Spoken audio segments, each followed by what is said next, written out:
I've seen a lot of bankers, and I've seen a lot of cops. I've seen girls pull out all the stops. I've seen a lot of children with their parents in their hands.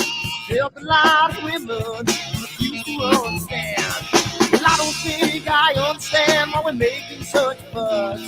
And I don't think I understand what's come of all of us. And I don't think I understand why we take the world for granted. I just want to get right back to Guitar Players Planet.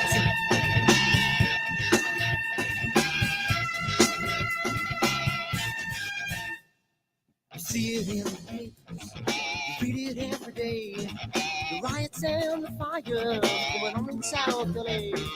The muggers and the government, they're all wanting the same thing. They take you for your money, whatever spring.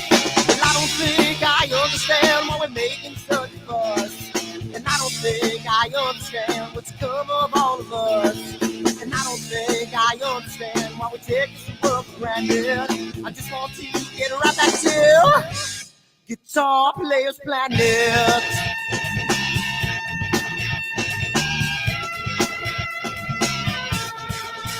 Take me.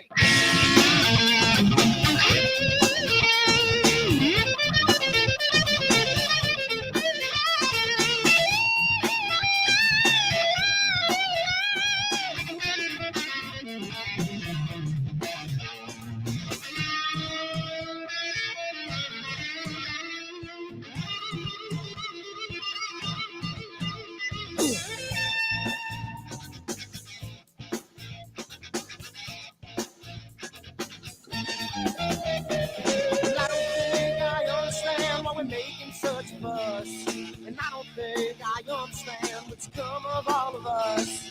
And I don't think I understand why we take this world for granted. I just want to get right back to Guitar Players Planet. Guitar Players Planet. Guitar Players Planet. Guitar Players Planet. Guitar Players Planet. Guitar Players Planet.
Down by the water, maybe out the sun, maybe out the door when the music man calls.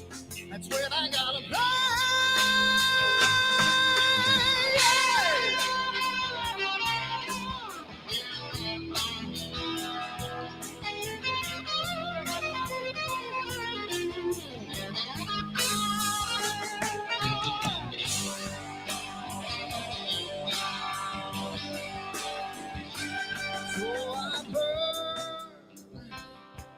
For the things I never had,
Sunny skies, the smell of palm tree air.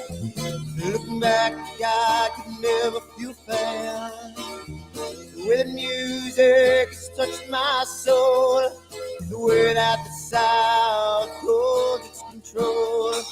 But I've got a new way to choose. I'm gonna start running back to the lands of the new. Oh, na na na na na na.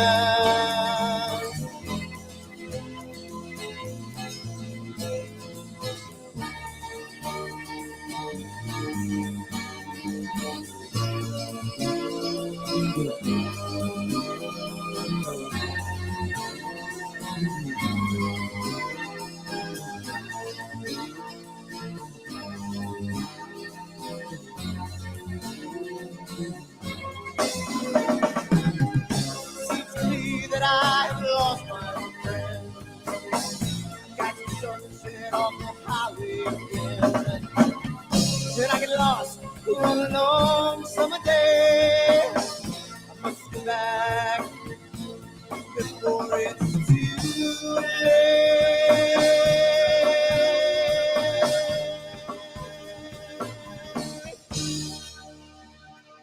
You're afraid, you're feeling alone. Time and space can never afford.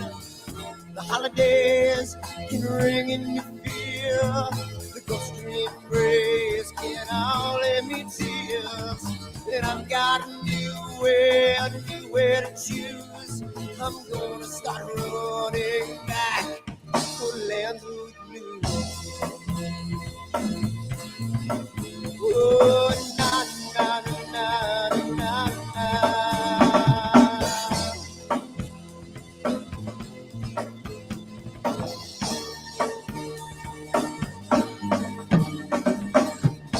Sitting at the lake, I'm feeling confused, but I had my guitar, so I played this blues. But I'm afraid, the war might be true, that I might never come back again.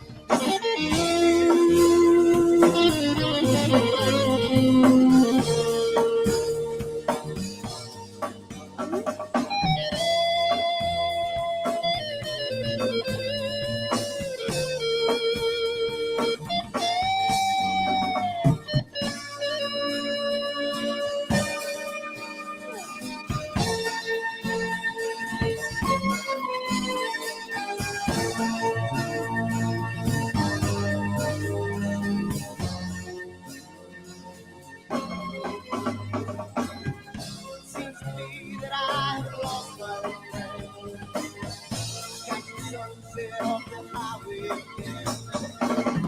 Then I get lost on a long summer day. I must be back before it's too late.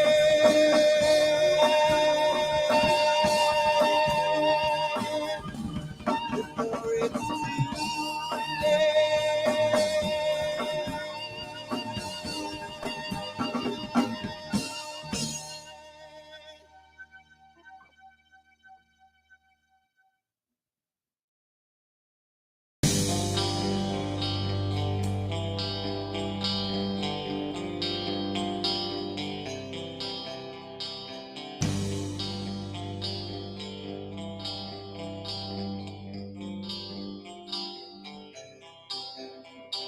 Someone to take me down at night. Someone to make my day. New revelation fills my soul. Oh, I can waste away. You distracting my attention. You're all that's on my mind. You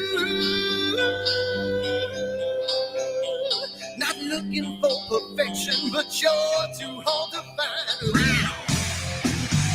Now the first night is coming, and I know what to do. You know that nothing feels sweeter than someone else.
Yeah, yeah, yeah, you. Oh, you. Yeah,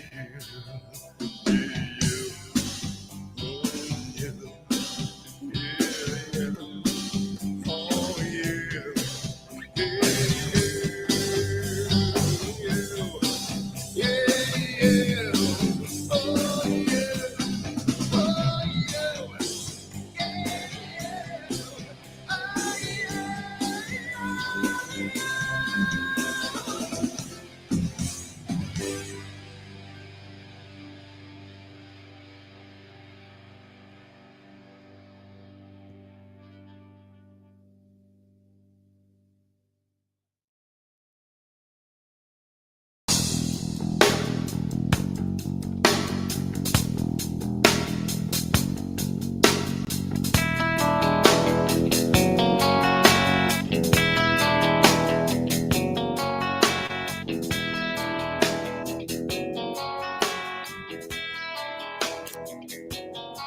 All right.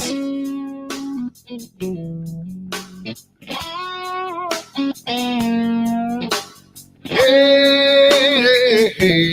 yeah, yeah. Where did my color go? Got your head in the sand. You can't be in control using a powerful hand. I wanna be you, I wanna see you. Don't taste the kisses of hate. Don't try to tell me, don't try to sell me, don't try to say it's too late. You're gonna push me to the edge, back me in a corner, making me stand in your shoes. Push me to the edge, hide a little color, it's black and white and blue. Black and white and blue, yeah. All right.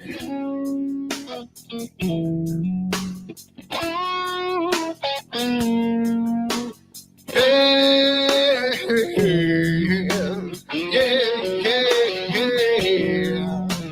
Cat learns to ring a bell. Rat gets free from the maze. We can be taught to love. We've got to learn to wait. I wanna see you, I wanna be you.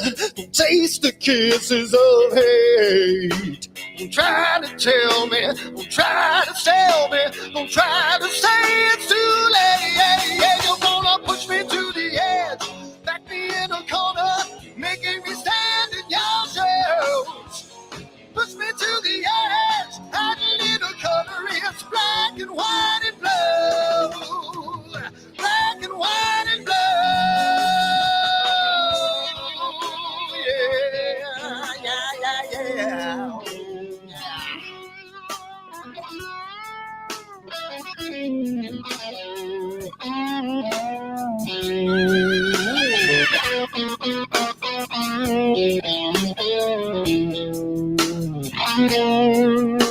I wanna be, I wanna see, don't taste the kisses of hate. Don't try to tell me, don't try to sell me, don't try to say it's too late, late. Push me to the edge, back me in a corner, making me stand in your shoes.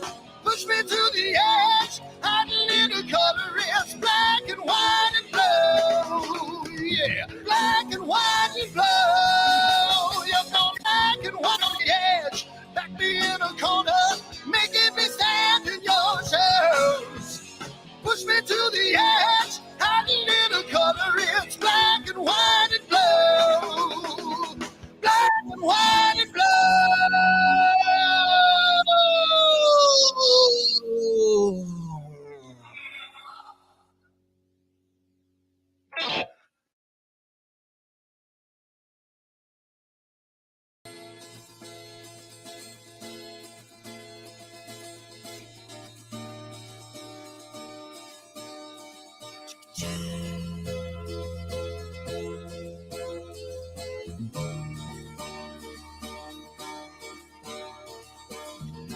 Sunny skies, the smell of palm tree air.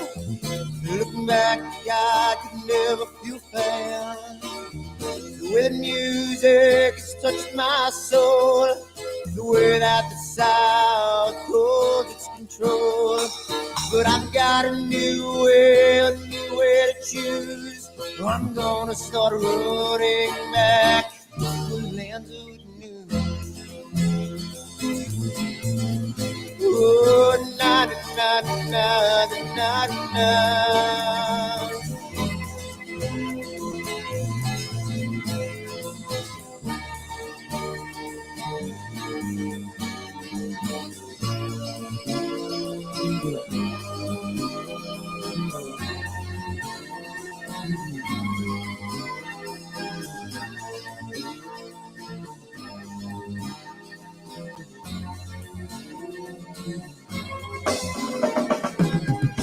Seems to me that I have lost my friend. Got the sunset on the highway again. Then I get lost on a long summer day. I must go back before it's too late.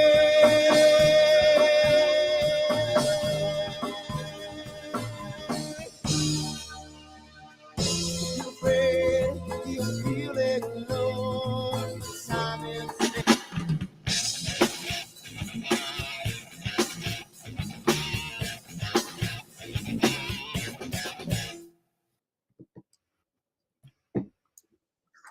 Hello, everybody, and I think we're good to go with the green screens and everything. We made it tonight, and tonight is the Thanksgiving trifecta. That's what I've been calling it, the Thanksgiving trifecta. We got across the top row, we got Charles Bracken, Dr. Sasse, and Dr. Whitby. Everybody here tonight to talk all about all things astrophotography and what they have going on and what's going to go on in each of their projects in the future. So it's going to be a lot of fun.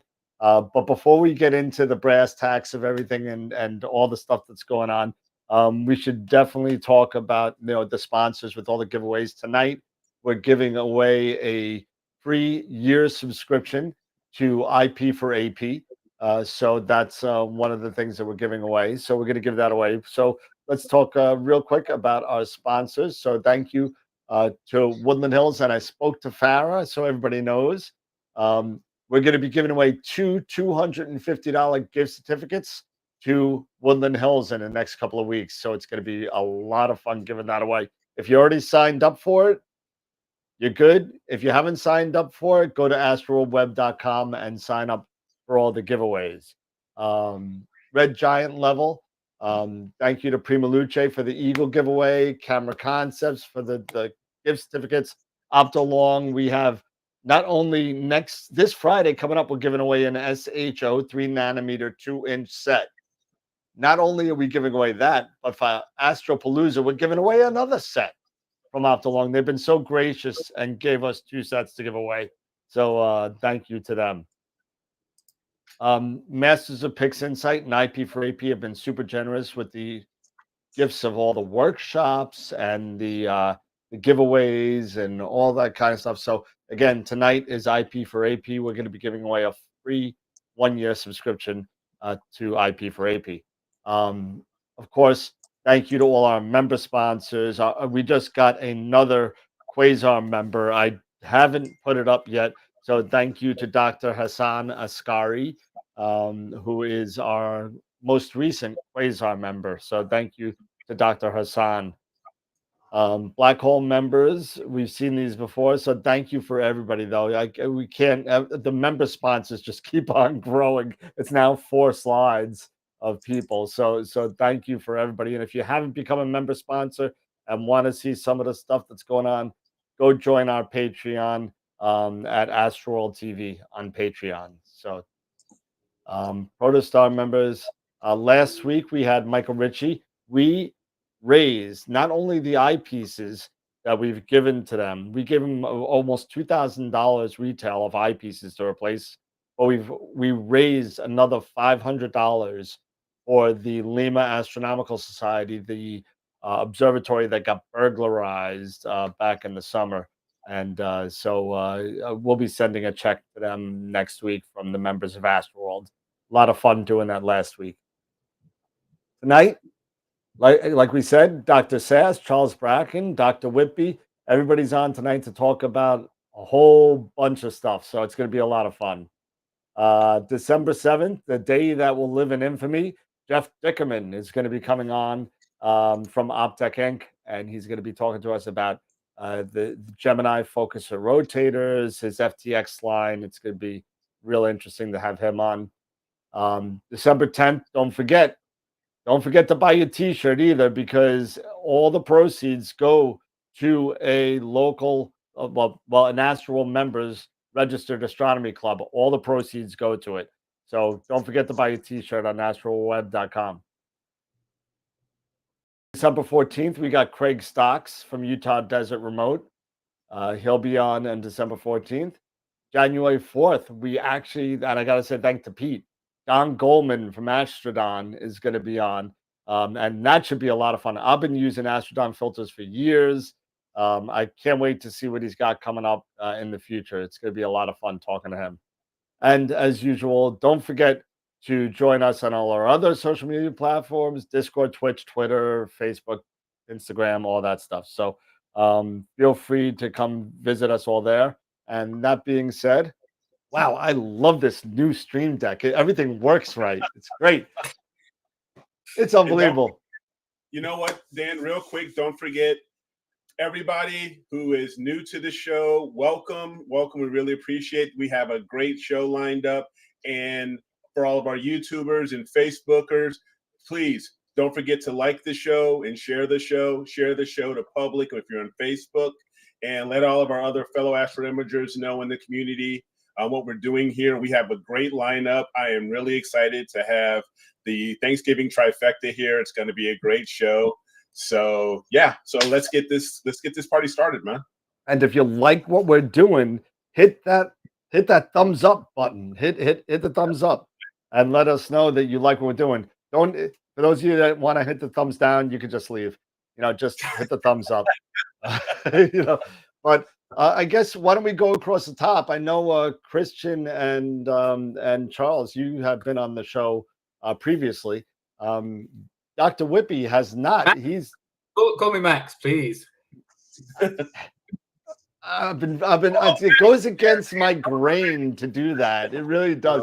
But if you insist, I'll call you Max. But Max, why don't we go across right to left from Max, Christian, and Charles? Since Max, you're the newcomer, why don't you tell us a little bit about yourself and where you're at and what you do, and give us a little shout. Thanks very much. Yes, well, I'm speaking to you from 2 o'clock in the morning on a little island in the North Sea, just off the coast of the United Kingdom, on the border between England and Scotland. And I've had an observatory here for getting on for 5 years now. I went on an absolutely fantastic masterclass in astronomy, run the very first one ever, I believe, Christian, wasn't it? Run by Christian Sasse there with his eagle in Siding Springs. Yeah, Siding Springs in Australia. My background is actually making television programs. And I made quite a few programs about science. I made some shows in the Nova science series that you may be familiar with on PBS. And about 5 years ago, I wanted to get seriously into astrophotography. And Christian announced on iTelescope his inaugural masterclass. And so I went there all the way to Australia for a week and had the most fantastic time.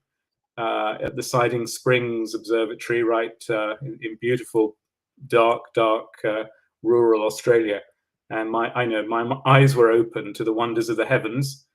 And then I had the great fortune to meet up with Charlie Bracken there on the top left, and we met at NEAF, didn't we? The last NEAF before the long horrible years of COVID, and we got together and came up with a completely insane project to photograph the entire night sky.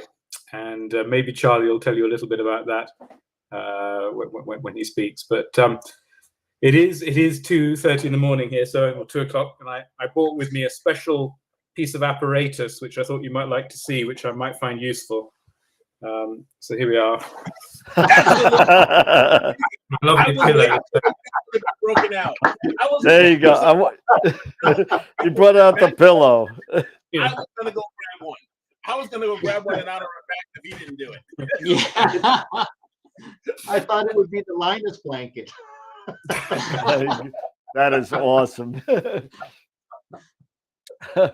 Well, welcome, Max. Welcome so much to AstroWorld. And as you can tell, we like to keep it light here.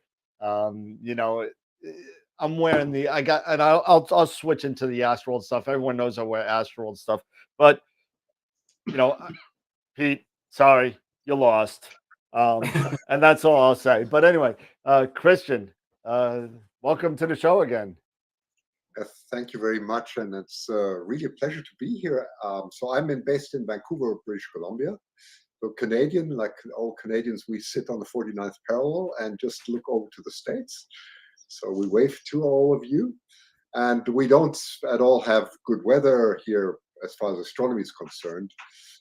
Yeah, a little bit about my background first. So I'm originally an electrical engineer, did that for many years. And in 2016, I decided to go and leave it all and start something different. And so I started eagle photography. That's one of the things that you see there.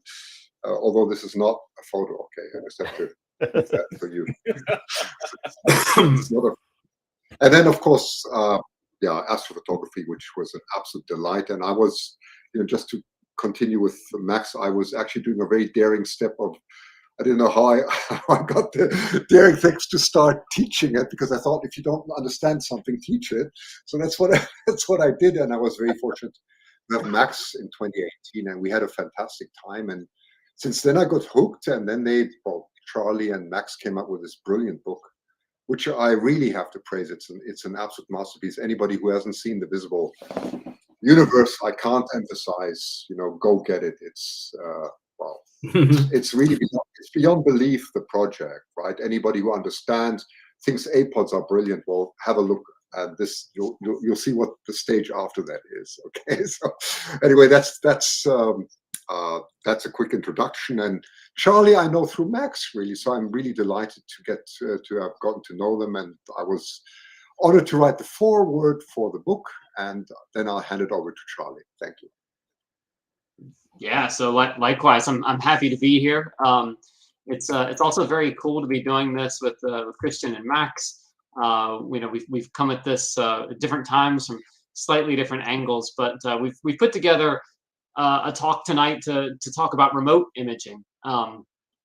That's something I've been mostly a backyard imager, and so in fact all the time that I wrote the Deep Sky Imaging Primer and all most of the other books, that they were all when I was just dealing with a telescope in the backyard. And the Visible Universe project that Max and I undertook required a lot of remote imaging, which introduced me to iTelescope and some other remote setups that Max had, and just really very different. So some of the stuff we want to talk about tonight is how is remote imaging different? What can it bring? Just some different different aspects of that.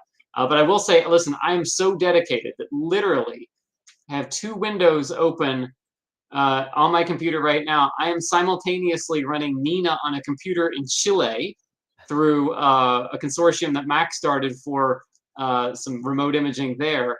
And I have another instance of remote desktop open running the computer in my backyard, because it's clear here in Pennsylvania for once, although we've had pretty good weather recently. So so I'm talking, but my telescopes are working right now. I got one running in the backyard too. So nice. Well, Charlie, I it was impressive, but I think Christian might have more. How many windows do you have? A lot. Yeah. I'm working my way up to Christian's level slowly. You start with 2, and then you go from there. All right. So why don't we? I know it's really late for Max, and Max, I know that you don't care because you're an astronomer and stuff like that. But we want to be a little bit a little courteous to you. Yeah. So let's just go ahead, Christian. Is it also some kind of festive occasion in America? Yeah, Tomorrow, yeah, yes. tomorrow. Well, let me Thanksgiving. Yeah. Yes, since it's now officially the 24th here in the UK, let me wish you and all the audience a very happy Thanksgiving. Thank you so much. You're the And to first your to get through it. Yeah. All right, so let's jump in here. Let me share. Let me just verify that you guys can see the slideshow there. Yep. Yes. All right. Yes. Perfect. Okay, so let's start out. I mean, if this doesn't convince you to get into remote imaging, this masterpiece right here, right? This is Corona Australis. Or the constellation Corona Australis is a huge molecular cloud. I think this spans 7 degrees, just absolutely huge. And this is, an example of the kind of thing that you just can't see here in the northern hemisphere. Obviously we have great molecular clouds here, but remote telescopes can open up a whole other half of the sky, basically. So I'm going to scatter this presentation with several images, full slide images like this, and all of these were taken remotely.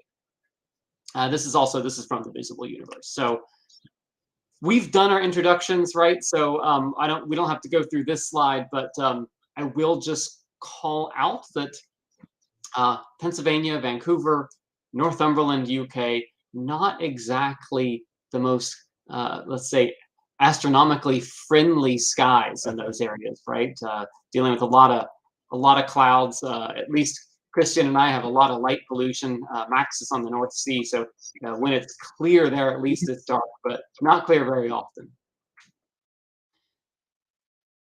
So we've broken the talk into 3 sections. I think each of us have basically like 10 slides. So this is fairly light. So just interrupt with any questions as we go. I will say I can't, when I'm presenting, I can't see what's going on. So just go ahead and interrupt me with any questions or anything that comes in through the chat. Feel free. No problem, Charles.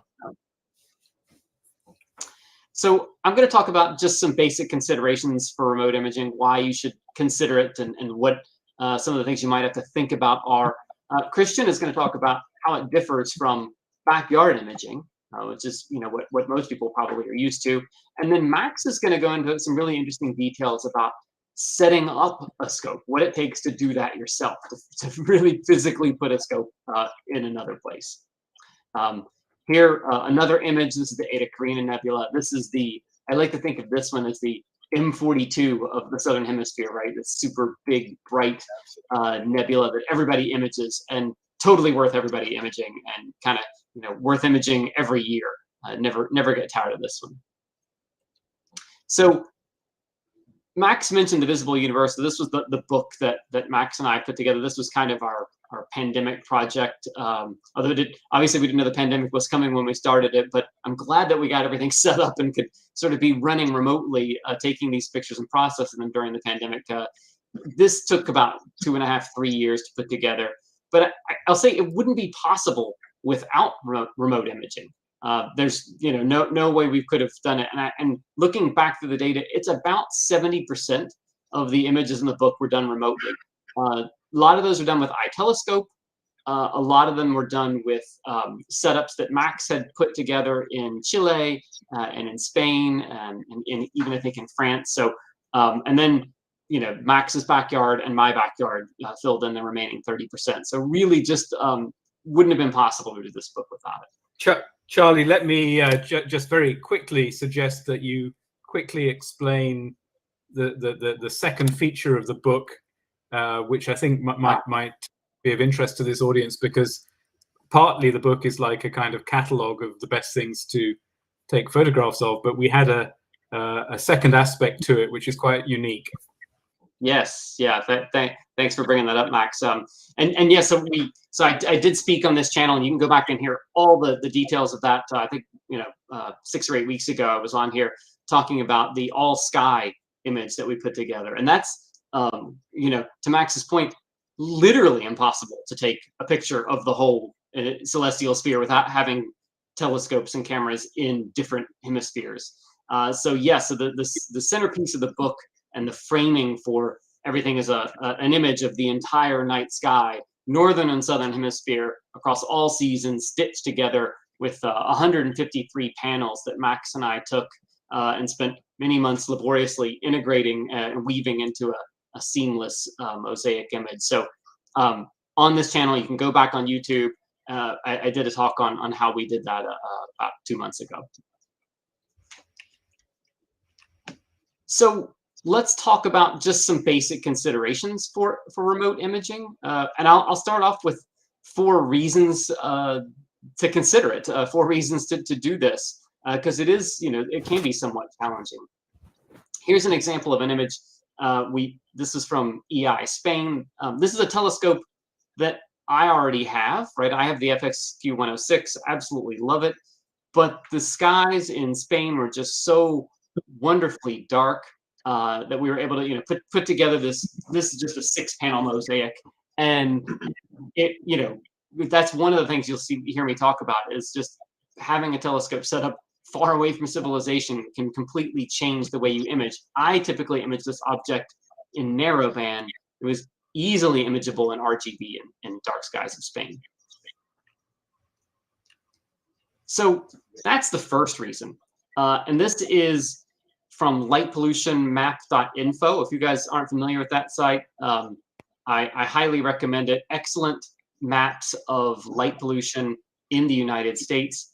Most of them use the VIIRS data, which is a nighttime light satellite analysis. The layer to sort of really use, though, is if you use this site to scroll down to the World Atlas layer. That does a better job of showing how the light disperses, not just where the light is, but how having a light dome from a city near you causes light pollution in your sky. So this is the better layer to use, and that's what I'm showing here. This is the eastern seaboard of the United States. So, you know, Washington, Philadelphia, New York. This is about 12% of the U.S. population right here. But you can see all the way over to, you know, Detroit and Chicago, Pittsburgh. Sorry, not Chicago, Cleveland.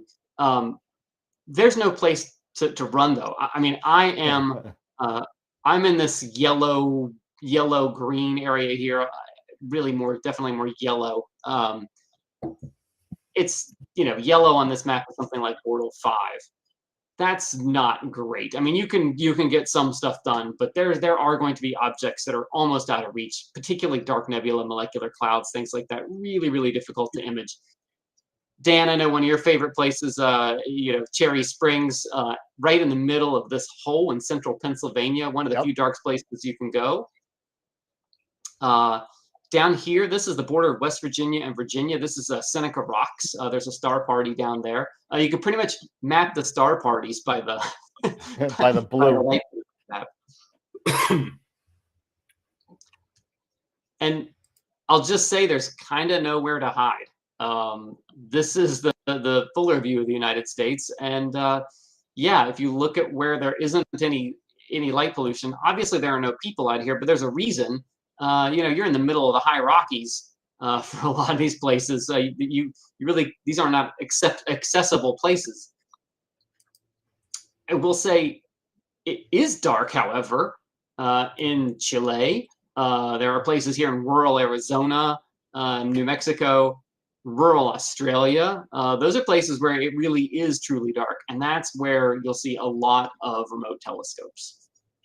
Charlie, can I just ask, to my eye, I can kind of see a division between the east and the west there. Is that an artifact of the data gathering here?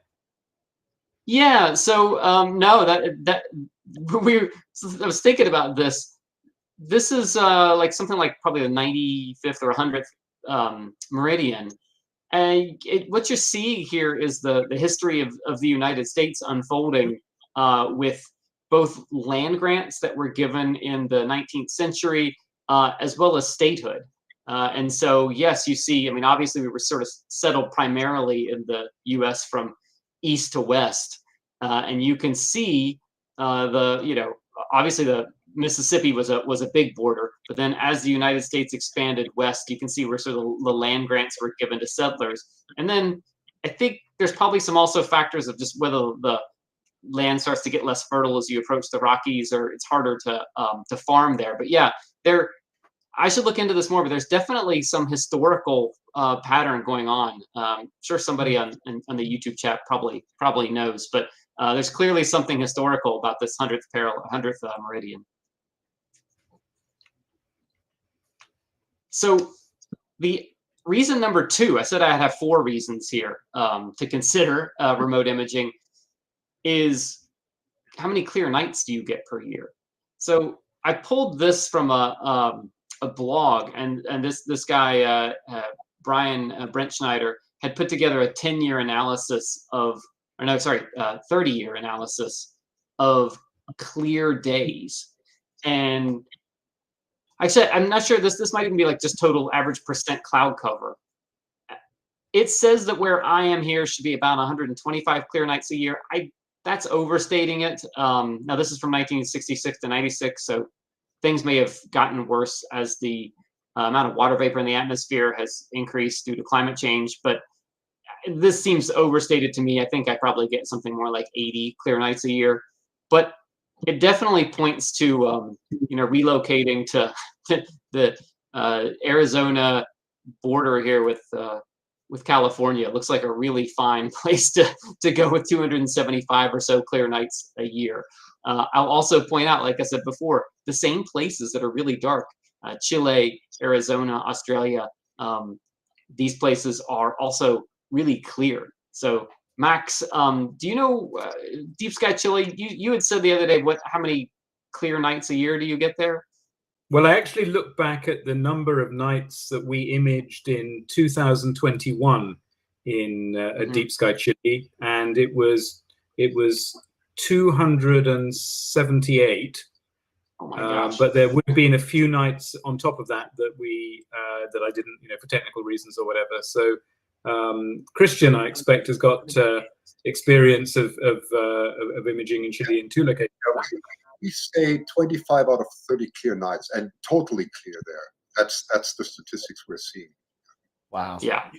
Wow. Christian, you said Per 25 out of every 30 days? 30 per month, right? And those are totally clear. Of course, they vary from month to month, but on average, that's what we're seeing. Yes. That's amazing. Yeah. That's awesome. It's stupendous. That's just insane to think about that. Just basically 5 days are clouds.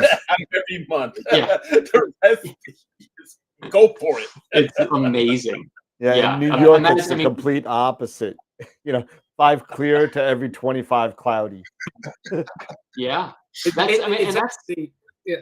can just say, it's actually really exhausting because oh no, yet another blue sky day. Oh, no, I have to... the horror of another clear night. The horror. Yeah, it's terrible. It's for the ground crew, it is actually exhausting. It's not a joke. It's serious. Really, it is. They love cloudy nights. Oh, it's horrible. I mean, I can't even tell you how many times where those lovely apps that we use for weather, Astrosphere, Clear Outside, Cloudy Nights, not Cloudy Nights, Clear Dark Sky. All these lovely things come out. In New York, I swear they should say these things work everywhere except for Long Island, because I'll go outside and I'll set up my telescope. It's beautiful. It's like 80 degrees out. It's nice. It's clear. Put it out. It's clear for about 2 hours, and all of a sudden, blanketed with clouds. Yeah. And if you hadn't put the telescope out, then it would have clear. Definitely stayed clear all night. Wouldn't have been a problem. Yeah. So reason number 3, and I mentioned this before, is there's a whole universe out there in the other hemisphere, right? So if you're in the northern hemisphere, there's a whole southern hemisphere sky to look at. If you're in the southern hemisphere, vice versa. And these are just some highlights, of course, from the southern hemisphere that I put in here. All of these, of course, remotely imaged. I think actually all of these we took with iTelescope. But there's, just so much left to see. And I know that a lot of our viewers are still sort of working their way through the Northern Hemisphere objects, but there does come a point at which you're like, wow, okay, I've kind of gotten most of the marquee objects, and now I'm looking for something more interesting. Well, to scratch that itch, have a look at the other hemisphere worth of objects, and you'll, it's like starting fresh again in astrophotography. And then finally, the fourth reason is access to equipment that you don't have. And this is speaking more to, services like iTelescope. And these are two of iTelescope's scopes, but I don't have a CDK in my backyard, right? But every once in a while, if you want to image a small galaxy, especially under, let's say, pristine skies of Chile, this is a great way to do it. I don't plan on putting a CDK here. It wouldn't be worth it in Pennsylvania for the 3 to 5 clear nights a month that I get. On the right is a Takahashi Epsilon. That's a scope that I've considered getting, and it is great to sort of be able to try it out and see what it's like to shoot at f3, using a super fast newt. So these are all options to either try before you buy or just try out your dream scope for a little while. And actually, Charlie, I've thought of a fifth reason for remote imaging.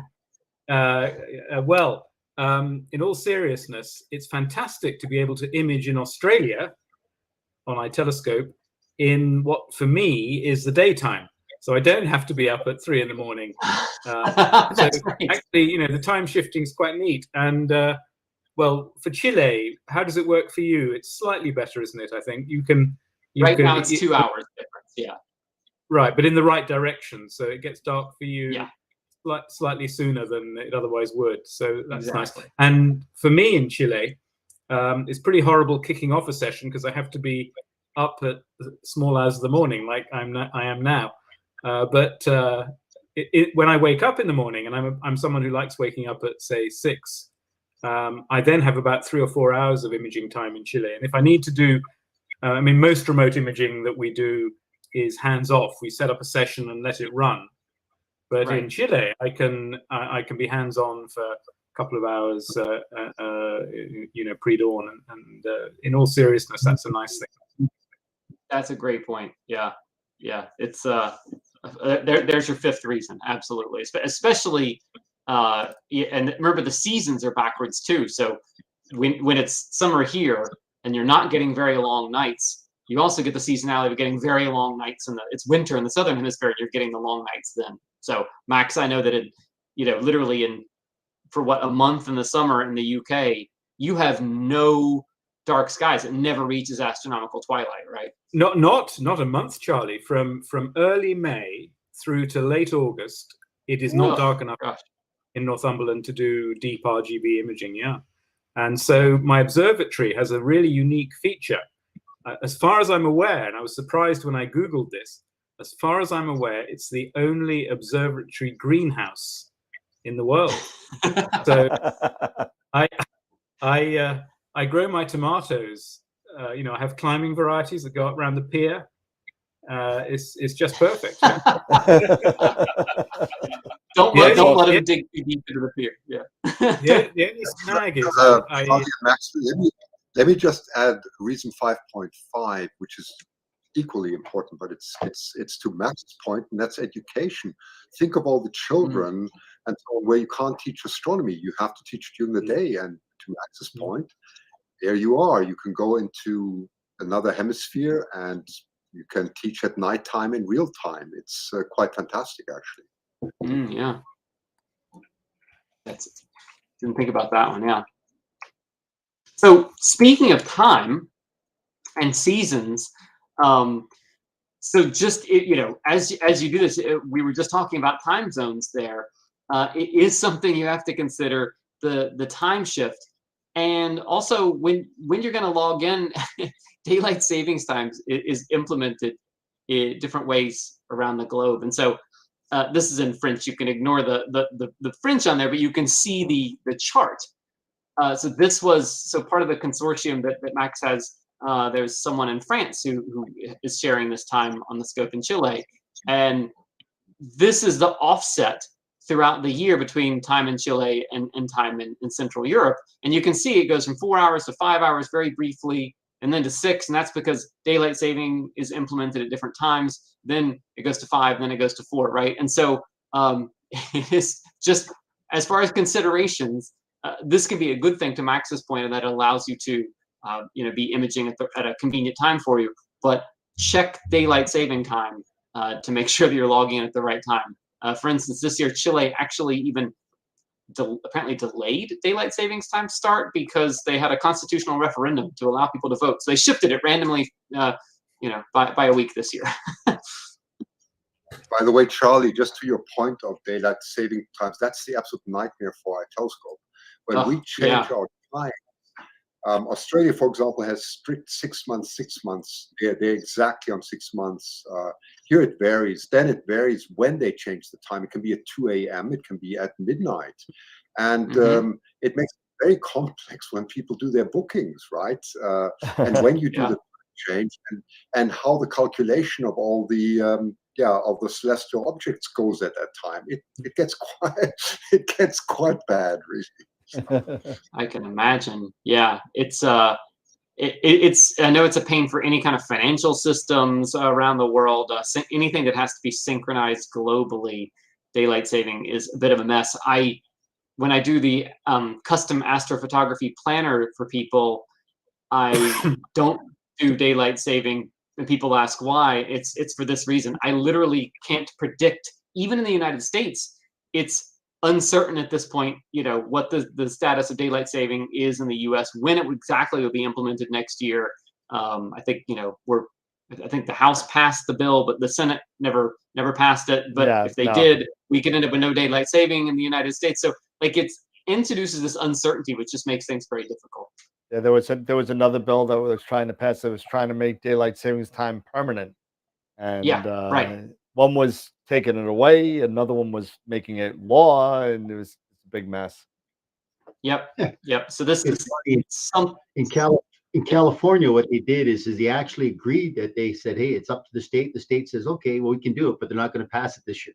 So there's talk now next year they're going to go ahead and just abolish it. And Arizona doesn't have it at all. Why don't we introduce local sidereal time? That will confuse everyone. That's it. There you go. Up for that. Yeah. Says the astronomers, right? Exactly. So another consideration to think about, just the data. It can be a lot of data, especially with today's larger sensors. And if you're taking short exposures, you could have gigabytes of data. Now, for my scope in the backyard, I walk out there, I put an SD card, I download 10 gigabytes, I walk it up to my office, transfer it that way. You do have to make arrangements for this for remote scopes. So, just bear that in mind. You're probably going to need some sort of commercial storage service, and it's probably going to need to be fairly fast. The internet at the site doesn't need to be super fast. I mean, it needs to be a reasonable connection so that you can either remote desktop or AnyDesk or whatever you're using to log into your computer. That's going to need to be moderately fast, but it's the data transfer that can take hours if you're not careful. And then we were joking about this earlier, but you are going to have to process all this data, right? So if you are at a place that has 300 clear nights a year, it can almost become a burden. And I say that in the best possible way, that you're like, oh my gosh, what am I going to do with all this? I need to get another hard drive. I got to store all this. I got to process it. This is something, this is what our consortium recently aligned on. And this doesn't necessarily just apply to remote imaging, but it's particularly important for remote imaging to standardize your calibration files, simply because it might not be as easy to take new flats or to take new darks. In our case, if you have a flip flat, you can do that fairly easily, but it's not always that simple. So we aligned on basically 3 groups of exposures. So, 60 seconds at gain 0 for luminance, RGB, all at 3 minutes, gain 0, and then all narrowband at 5 minutes, gain 100. So this is on a Zeta VO camera. That allowed us to standardize by only taking those, allowed us to just create some basic master darks, master dark flats, and master flats. Use those for 6 months or so and not have to deal with this again just by standardizing that. So another thing to think about, it might not be as easy to like redo your calibration images. And no rotator, of course. No, that's right. That's a great point. No, yeah. Rotators take up a ton of your back focus, right? So if you can have one, it's great. But if then you're going to be retaking your flats all the time. To Max's point. And then my last slide here before I move on over to Christian's section. Just it's worth planning. So this is a planner that I created for our imaging. Just thinking about when the moon is present, just optimizing, right? So it's fairly expensive to do remote imaging, whether you do it yourself, whether you rent the time. So you want to optimize it. We were joking you're going to have a lot of data, but also you want to, on moonless nights, right? You want to be taking your galaxies, your reflection nebulae, your broadband targets. For the moon polluted nights, so even Chile has light pollution from the moon, of course. That's when you're going to be shooting your narrowband target. So emission nebula, supernova remnants, and star clusters, right? So star clusters not sensitive at all. You're not dealing with a faint object. You're dealing with just stars there. So star clusters are also a great target for the moon nights. But this was just a planner we had put together, allowing us to optimize what we do. Charlie, just something to mention, which actually came as a bit of a surprise to me when I started out in astrophotography, and that is that the phase of the moon is completely independent of where you are on Earth. Like when it's full moon with you, it's full moon for everybody on the planet. Yeah. That's worth mentioning. Yeah, and another thing, Max. Yes, that's absolutely true, right? So the phase of the moon is the same for everybody at the same time on Earth. The moon illumination. This is something I picked up for the latest edition of the Deep Sky Imaging Primer. It's not linear or even close to linear. So when the moon is 50% lit, right? So first quarter, third quarter moon, it's actually not, that's about when it's going to start interfering with your RGB imaging. Then it gets a little brighter than that. But the difference between it and a full moon is not twice as bright.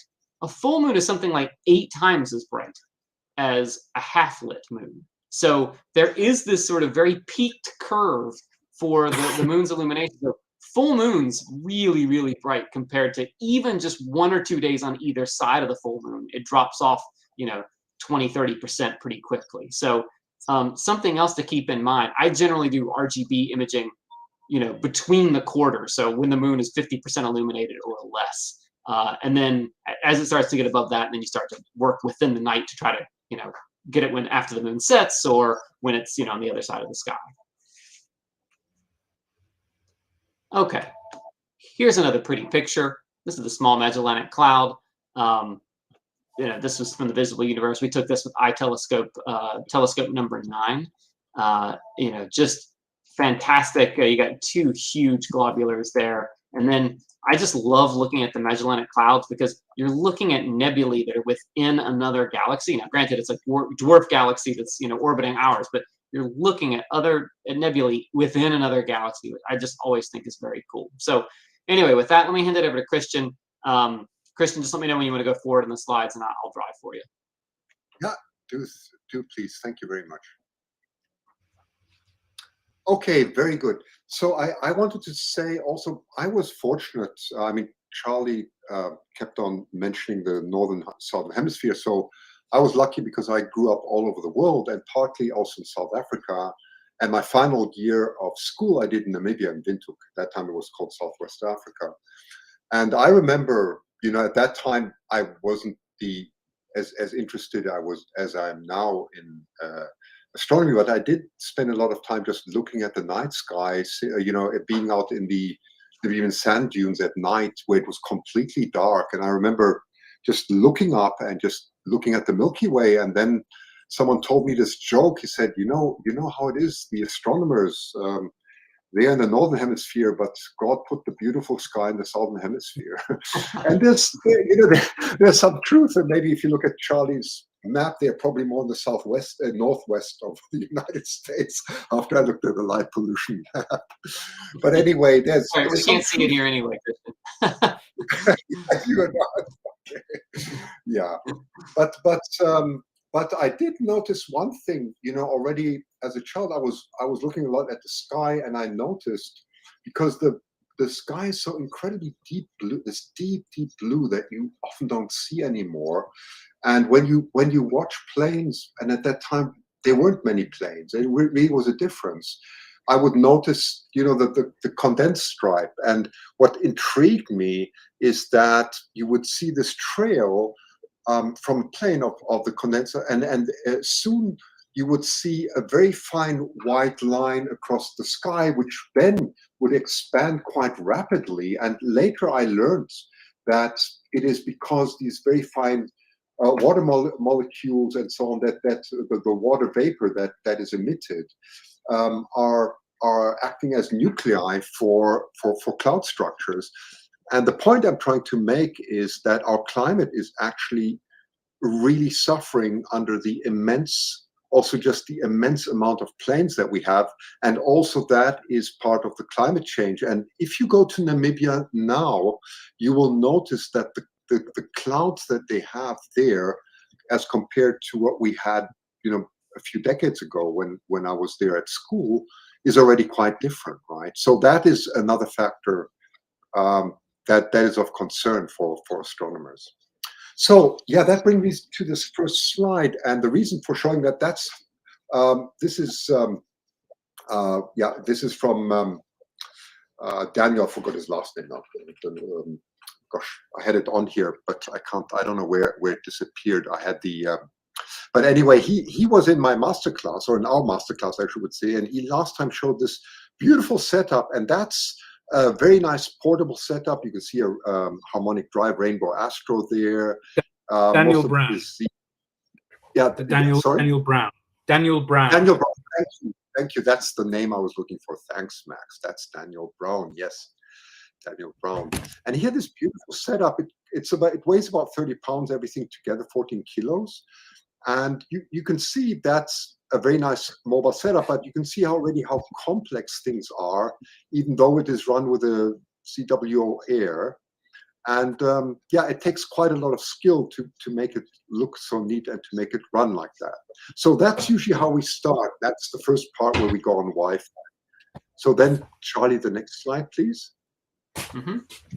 Oh, yes, and this just gives a breakdown of his, if you're interested to see how I built this up, this is very typical, really beautifully done. So there's a total weight, 14.7 kilograms, and there he is, the credit, Daniel Brown. And you can see everything is really geared to ZWO because that allowed him to use the ZWO Air. Next slide, please. And then you come to my own setup in Bortle 7 skies. Okay, that's my backyard. So I've got a ZWO Air on there. That's an Epsilon 180 that you see there.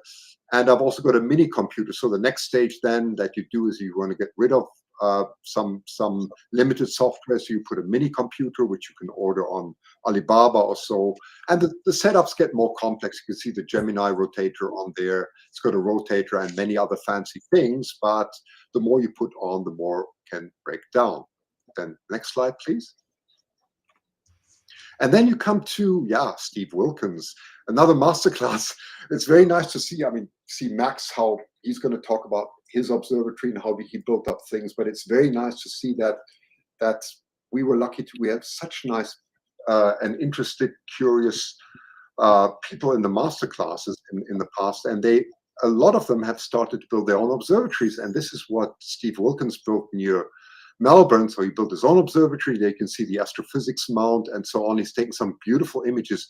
But again, the level of complexity rises all the time. The more you automate, the more complex it gets. Next slide, please. And then you come to iTelescope, and that gets really complex because that is like a symphony almost without without any direction. Everybody's just playing their own tunes, and that's basically how it runs, because you can rent your telescope at night and you point it anywhere, and that's a big difference to what Charlie was talking about, because the average imaging time that we see is about 20 minutes. That's the average. That means every 20 minutes, the telescope is pointing at a completely different direction, and the mount and the whole telescope and the gear is under incredible stress. And that's really a big difference, and that limits the way you select your components very much. You'll see, for example, that we use a lot of plane wave there, and we use paramounts, ascension mounts, L mounts, but we're very limited in that respect. And people always say, why don't you buy the newest and this and that? And we quickly find out it is the biggest headaches, because it works nicely maybe in your backyard. It may still work for remote telescopes, but it will give us endless headaches for running it in a sense where people's expectations are very high. And I'll give you an example. If someone takes an image, and Charlie was talking about up to 50, I think it was about 50 gigabytes, we estimate that the average user now, with the advent of larger cameras, you're getting 25 megapixel cameras are typical now. We used to have 60 megapixels. Now come the CMOS 25, we're going to go up. You can only do that if you give instant satisfaction to the user. And that means that your data cannot stay a whole night. It has to be there within 10 minutes. And that means that you have to have very high internet speed and high reliability.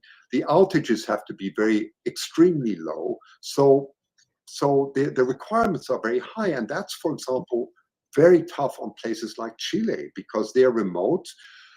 It's very interesting to look at the infrastructure of Chile, and Max can tell you that too. The way they built up the solar panels, the way they built up the infrastructure, and what they are learning through their mistakes, because of the incredible temperature variations that you have. In winter, they've had incredible snow. They were completely snowed under. The solar, you can forget solar in winter. So you need big backups from battery banks and so on. But then you also need high-speed internet, and they often only have 4G, and 4G is absolutely very limiting when you have impatient users, right? So maybe Max, Charlie, maybe others have the patience, but the normal user doesn't have the patience, and then we have to deal with the complaints plus keeping the costs down. So that gives you a bit of a taste of what we're doing there. And of course, the reliability, the assets that you have typically in a large observatory like that, the roof, the design of the roof has to be super reliable, and it has to be completely independent of any soft switch. So we have a special type of industrial design there, that even when our computers break down and all the power breaks down, it will all automatically close no matter what. And yeah, you're talking about 1 million plus values there. So that's a big thing. So we cannot afford any water coming in whatsoever. Another thing you'll realize, we don't have any domes, and people always, we get the inquiries, hey, we got this fantastic dome on La Palma or so, and it's beautiful. And then we say, well, that's not going to work. And they say, well, my dome is 100% reliable. Well, unfortunately, it turns out to be that you cannot downscale what the professional observatories have in form of a dome, because they are, again, not slewing the telescopes very much. If you slew 20 minutes, the dome is in slave mode and is always following the telescope, and it will break down. Like Max already said, we don't use rotators. That's a good thing, and so on. We use filter offsets to minimize the time between focusing and so on. We have temperature curves. We have all kinds of intelligence there to optimize the usage and also to minimize the pain that is there for the user. And that's why domes are absolutely not reliable, they will break down, and they take a long time to slew. It takes an average 30 seconds to 2 minutes for a dome to follow in slave mode for a telescope, and that is lost time for the user, and it's very frustrating, right? Another question is, why don't we use Alt-Az? You have bigger mounts that have field rotators. We've done that too. There's a plane wave 27-inch, for example, that has a field rotator. It works, again, very nice on a remote observatory, but you cannot run these type of telescopes in a commercial or should I say a not-for-profit organization as we have, because when you point such a telescope at the zenith, the rotation time is almost infinite in order to follow an object, and it gets very frustrating. And and these things just go too slow. Okay, next slide, please. Yes, that's a quick look at the control panel. So again, Max is going to talk a bit about the control side and so on. What we try and do it, and hopefully, well, we're not completely successful with it, we know, but we work. iTelescope is essentially a software company, even though it looks like hardware. It's essentially a software company where you have to know a lot about software, because you have to write so much code yourself in order to make things work. I mean, you've probably heard of Nina. It's a great tool, absolutely. Voyager, Sequence Generator Pro, and so on. They work very nicely, but they are not suitable for the armchair user that wants to use a telescope anywhere. And that it's just like getting into the car. Nobody worries about the engine. But if you use Nina and so on, you have to know something about the engine structure in order to operate it correctly, right? So you have to be a bit of a geek in order to operate it. And what we're trying to do more and more is get away from the traditional view where the user was always in the driver's seat. That was how we started iTelescope. And now when you look at the apps, you look at the Sky Safari Pro and others that have become completely sort of ubiquitous and independent of the user's knowledge, we are rewriting all our software so that the user can have complete control over the telescope, because we want to give the complete responsibility and feeling of control of the telescope, and at the same time use more and more AI in order to gear to look at the images, to go through images, to find out which images are not suitable or should have to be retaken, make it easy for the choice, and so on. And that takes a lot of software knowledge, and that's why we're getting more and more young people on board to help us with that. And you can see all the different, so this was taken, by the way, this morning. You can see they're sighting Spring. You can see Sierra Remote Observatory, which is open right now. There's Deep Sky Chile, and that's what Max is going to talk a bit about. Then we have the other site, also thanks to Max. There are two sites in Spain. One is near Sevilla, and the other one is, is a bit closer to Madrid. Next slide, please.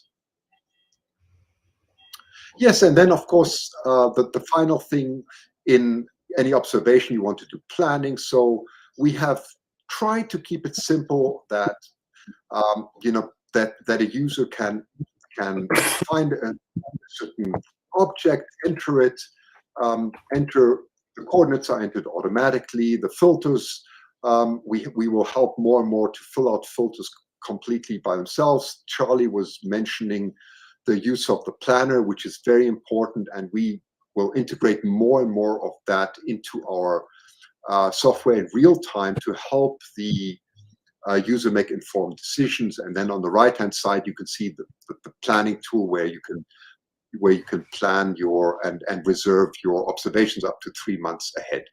Next slide, please.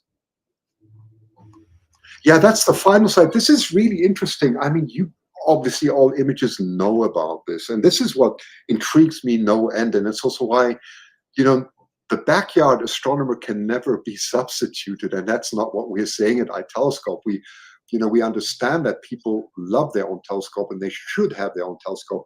At the same time, like Charlie says, we're trying to offer them a different experience. So I think both is necessary. And what is really remarkable is how good the color cameras are getting. That's really fantastic news for remote astronomy, because it's very difficult for many to understand the meaning of filters, the meaning of binning, and so on. But what we're seeing now with the new advent of the seamless cameras, and this is an example of one of our RASA telescopes, right? Very fast telescope, you can get incredibly deep images. This was just done last week. Of course, that's quite a long exposure, but you know, you can easily take the Eagle Nebula or any of these bright objects in half an hour, and you can go extremely deep. And that's what I find so exciting, that you can get rid of a lot of filters, and we can make things easier in future for the user. Thank you. That's it so far. Great. Thanks very much, Christian. So let me pick up with the final section of our that we're covering, which is actually an example of a telescope we've just set up at Deep Sky Chile. And I'll take you through very quickly the kind of key stages and the key considerations that have made it possible. And Charlie, if you could kindly move to the next slide, we can see there a beautiful site that I was so relieved after about 3 months' work to see the telescope actually in Chile, actually under the sky with the roof open. And this was about a week ago, a couple of weeks ago. And it's actually operating right now as I speak. It's a Takahashi TOA 130, a 130 millimeter aperture refractor, very nice telescope. And we were operating it actually in Spain at EI, Christian mentioned just now, for a couple of years, and really got the design of our system down quite refined. You can see on the back there a ZWO 6200 monochrome with a filter wheel, 2-inch filters. That's an amazing 60 megapixel ZWO, top of the range at the moment. They do a color version as well, but we've got the monochrome one, and it produces these 8,000 by even maybe 9,000 by 6,000 pixel images, full frame sensor, beautiful piece of equipment. We have an Atlas, an FLI Atlas focuser in the middle there. That's a beautiful, reliable focuser, and focusers I'll talk about, really important. And then the whole thing is sitting on a 10 micron a GM 1000 HPS mount, the smallest of the 10 micron, and boy, are those mounts fantastic, just completely rock solid, Italian manufacturer, really recommended. Anyway, in order to be in such a circumstance, it's fantastic to be at Deep Sky Chile. And Deep Sky Chile, if we move to the next slide, please, Charlie, is, as I've said there, just astronomer. When you die, this is where you wake up in heaven. I think it's an amazing site, right in the middle of nowhere. A really rough 20 or 30 kilometer road going up into the foothills of the Andes, certain elevation. Can you remember, Christian? I think it's at about 1,500 meters, 1,800 meters, something like that. And you can see here, holding a beer at the end of a very long day when we built the system, you can see Frank Jobard, one of the co-founders of Deep Sky Chile, and he's really constructed this incredible thing in the middle of the desert. There are now, I think, 4 of these large sheds with roll-off roofs and solar panels and everything, and inside each one is a dozen or so piers, and you can rent time on these scopes. Actually, what you're seeing there is the telescope that's now T70 on iTelescope, but it's the one that Charlie and I used for our project to photograph the entire night sky. It's actually uses a DSLR lens. We used a 35 millimeter Samyang Rokinon to photograph 153 panels covering the entire night sky. And we had to have one here in Chile and one in Spain to do that. That's the subject of the talk on this channel that Charlie mentioned a few weeks ago. And at the bottom, you can see how we get to the observatory in Frank's pickup. And you have to be incredibly careful as you're driving along the road to look out for what you can see in the next picture, which are these completely lethal 6-inch spikes that are cast off by the cactuses on either side of the road. And these will go through your tires of your pickup without any problem at all. And during the day, when you're going up all fresh and having had a sleep, it's no problem. You can see them, you can stop, you can move them out of the way. But when you're coming back at 2:30 in the morning or later, having struggled with polar alignment and you're exhausted and tired, these things are appalling because you have to kind of creep along and look in the headlights. And Max, did you Has say Frank said how many times he's hit them? Well, enough. Yeah, he's gone through several tires there. So yeah, apparently he's got really good at it now. He's got a kind of telepathic sense. He knows when one's there. So. Can you say you can move them out of the way? Can you? Yes, these are just like thrown off. I think maybe there's a seed at the bottom of these spikes, and cactuses shed them. Wow. Very antisocial behavior. Yeah. Of course, you don't want to these either. Right, now, in the next slide, you will see the telescope when it was actually here, right here in my room a month ago, when I went through the process of getting everything ready to send to Chile. And I got it back from Spain. I needed to give it a very thorough clean because it had been working away for 2 years. All the equipment had got dust in all the crevices. So I gave it a really good clean. And then I went through the process systematically of replacing all the cables because you don't want a cable to go when you're out there. So I got brand new cables, and the way to paradise is to number your cables very carefully so that you know exactly where they go. You've got all the right ones, and when it gets to Chile, Frank Jobard can set it up as quickly and efficiently as possible.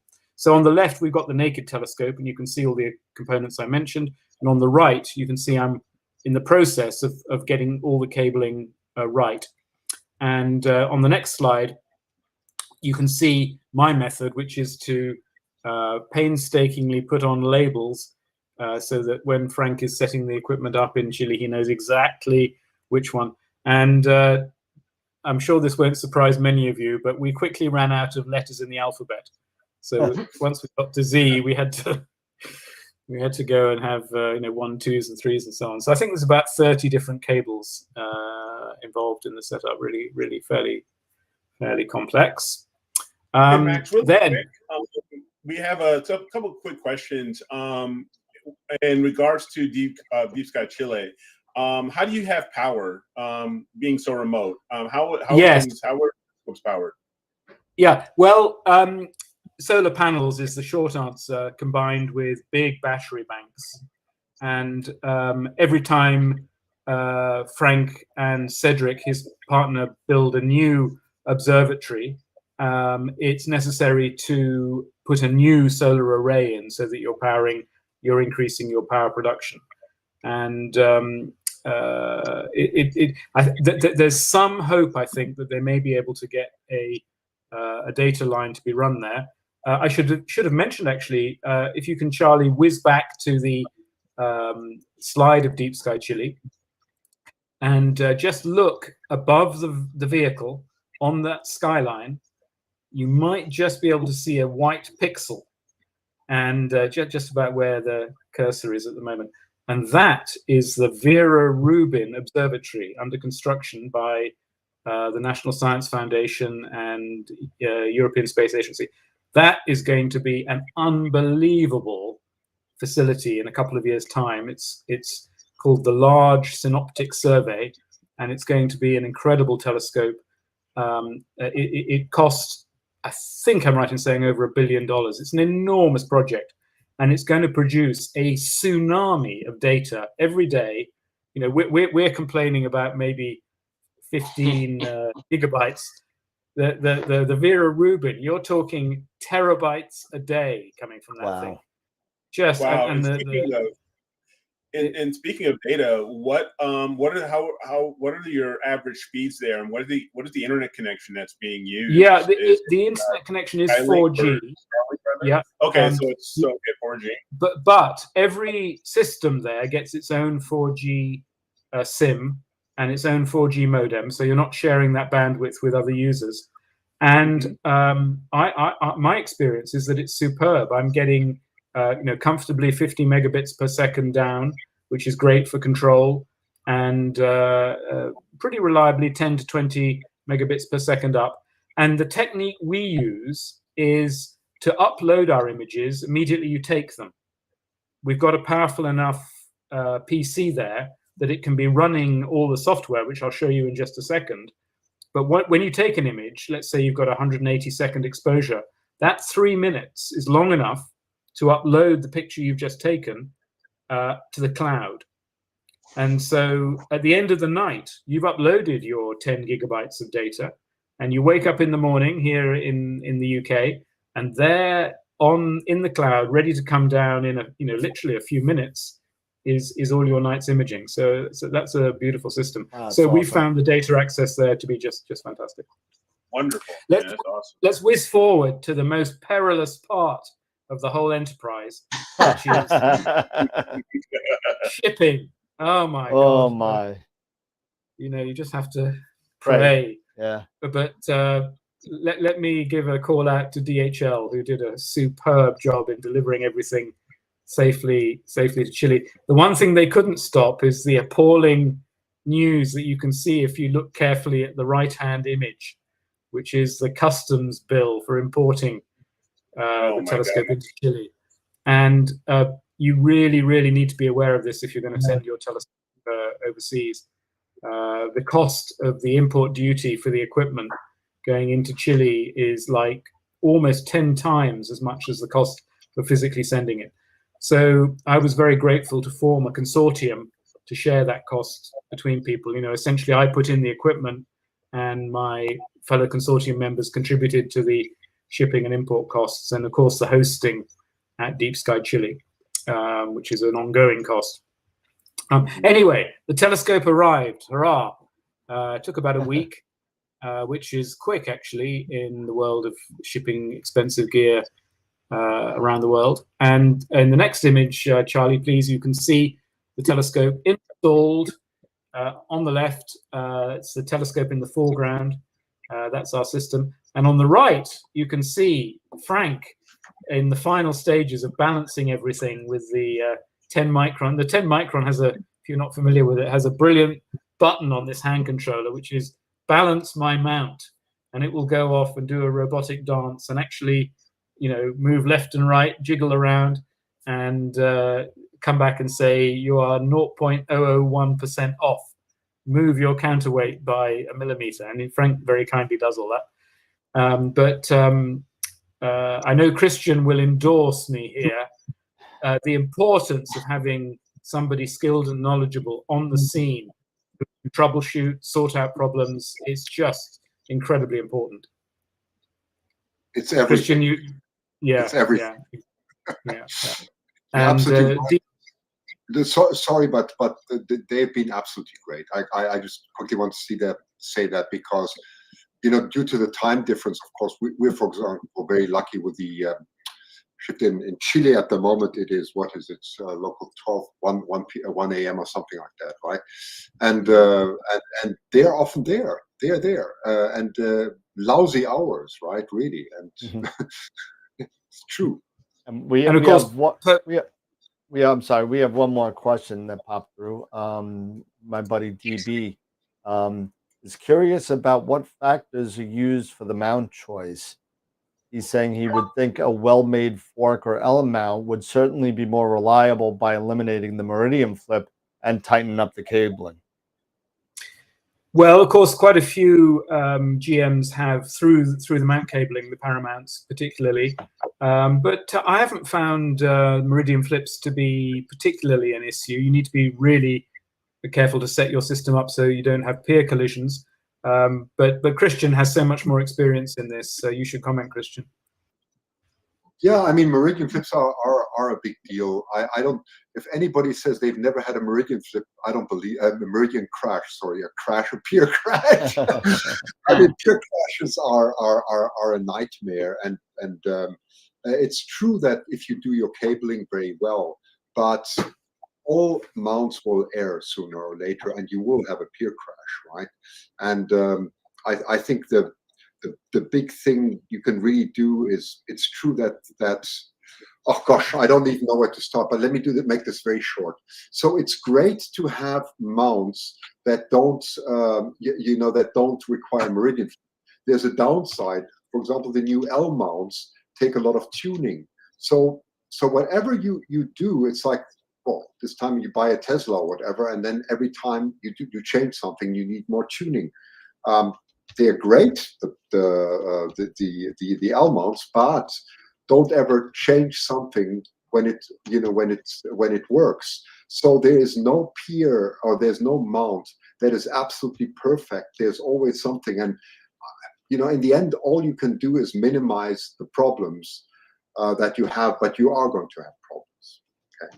Well, something that helps is to have a very high peer, and if you look on the image there, you can see in the observatory that all of the scopes are on really high piers, and that does eliminate them. I think I'm right, Charlie. We've done imaging up at 85 degrees. Oh, absolutely, yeah. And touch wood, so far we've not had a peer collision. So again, that's partly the expert setting up of the cabling and so on by Frank to make sure you don't get snags and so on. But we have a very long telescope. The TOA 130 is it's over 1 meter in length. And in fact, if we go to the next slide, we can see a really important piece of equipment here on the right, which is the Gemini snap cap. There's several different manufacturers that make these. We found this one to be particularly reliable, really excellent. And it does two things. First of all, you can remotely, that's a stepper motor, the black thing on the right. And it actually physically opens the end of the telescope. And so you can close it during the day and stop dust going in, because getting dirty over a period of time is obviously an issue when you're out for all the time. Fine dust depositing.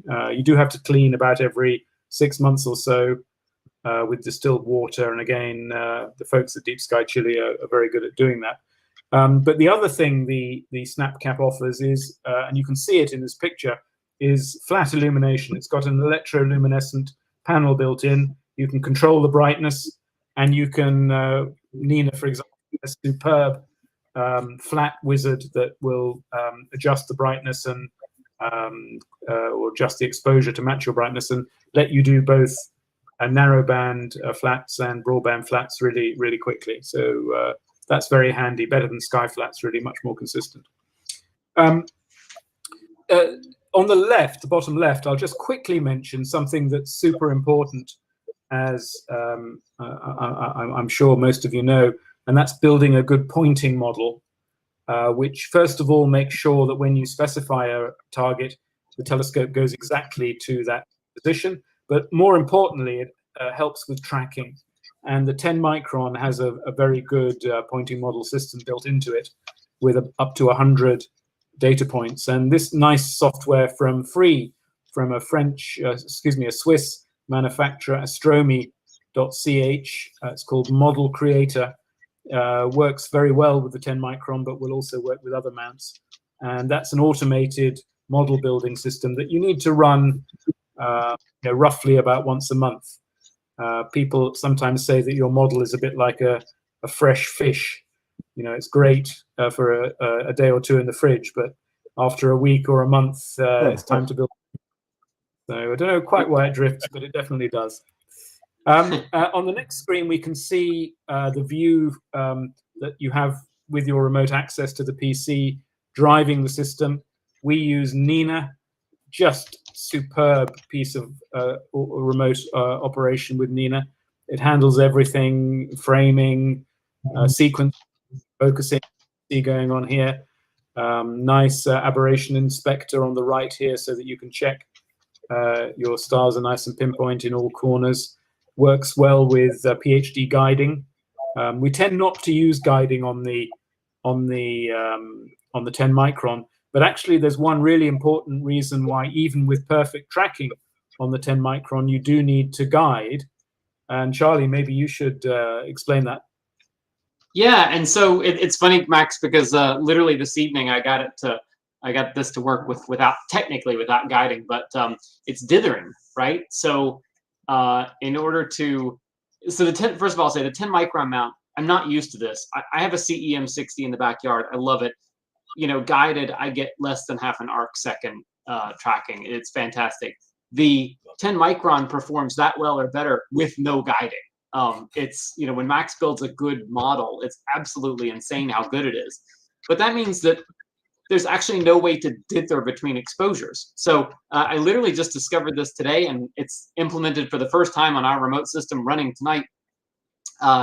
Nina has a feature called Direct Guide, whose only purpose is to serve as a fake software guider that can allow you to not actually do any guiding, but to do the dither between exposures. And dithering is actually pretty important because for modern CMOS cameras, most of the only, you know, the read noise is incredibly low.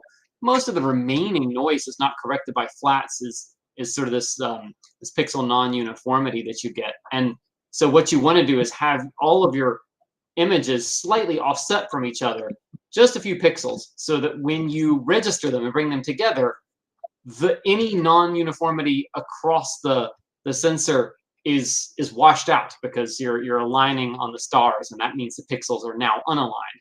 So until recently, for our scope, we've been using guiding with the 10 micron, even though the 10 micron totally didn't need it, just in order to have the dithering. But literally tonight we've got it running with the Nina Direct Guider, and it appears to be dithering just fine, no guiding. Well, it's fake guiding. It tricks the software into guiding, thinking it's being guided. But yeah, that 10 micron mount is absolutely amazing. Well, that's great news, Charlie. Thank you so much. And we haven't even got our polar aligning dialed 100% in. I think it's about 3 arc minutes off at the moment, isn't it? Two to three. So I know we're going to have a session with Frank shortly to get the polar alignment error down really low, and we may even get improvement of performance. One final thing I'll mention, which is in the next slide, is the focusing, and that's so critical. You know, just absolutely important to get that beautifully dialed in. And Nina does a great job, but it can be actually quite tricky if you've got this is a problem we had particularly with the Samyang lenses, the Rokinon Samyang lenses that we were using, are using still. You've got to be able to go past focus and back again. And with these lenses, you have a hard stop at infinity. So we had to modify our remote systems by actually removing the back of the lens and machining it and reassembling everything so that you can, in fact, move the best focus position just slightly on the north here, the top side of infinity, to give you that room to go through critical focus and build that focus curve. So that's something to bear in mind, because if it's many thousand miles away, it's not so easy to rush out into the backyard to modify it. And so, in conclusion, let's have a look at the next image, which is the beautiful Milky Way arcing overhead. This is an all-sky camera that I've set up below the telescope, which both shows the state of the night sky. Excuse me for a second. And I can see any clouds that are rolling in. But also, it shows me the position of the telescope. And that's very useful to be able to keep an eye on that through the night. On the very final image, I can show you one of our first very promising test images of the tarantula in just hydrogen and oxygen. And it's just so exciting to have the prospect of using this telescope for the next 2 years to do what we did in the north and systematically go through all those incredible objects and build up the pictures. So that's a very quick overview of what it's taken us to set up remote telescopes, and in particular the new one we've got in Chile. It's been just a delight to work with Charlie and Christian, getting all the systems together. And if you've got any questions, we're here to answer. Yeah, Charlie, I have a quick question. When it comes to the dark skies and doing remote imaging, especially for people who are new or getting interested into doing more remote imaging in dark skies, when it comes to doing LRGB and narrowband imaging, and you have only these subscriptions that are maybe purchasing for like say $20, $30, and you're only getting so many hours or things like that. Mm-hmm. And my question is how much time, or how do you calculate, can you do a lot or get a full night's worth of images to, within that amount of time being in that dark sky? Can you get, if you have maybe accumulated only 4 hours worth of subscription time, is it really, do you need to spend a little bit more time and be a little bit more patient to gather up maybe a bit more time so you can go ahead and do that? Or do you think, you can actually, with these dark skies, you can get a decent image out of, maybe a couple hours or 3 hours or so? Absolutely, yeah. So there's a couple of things going on. So number one, you're absolutely right.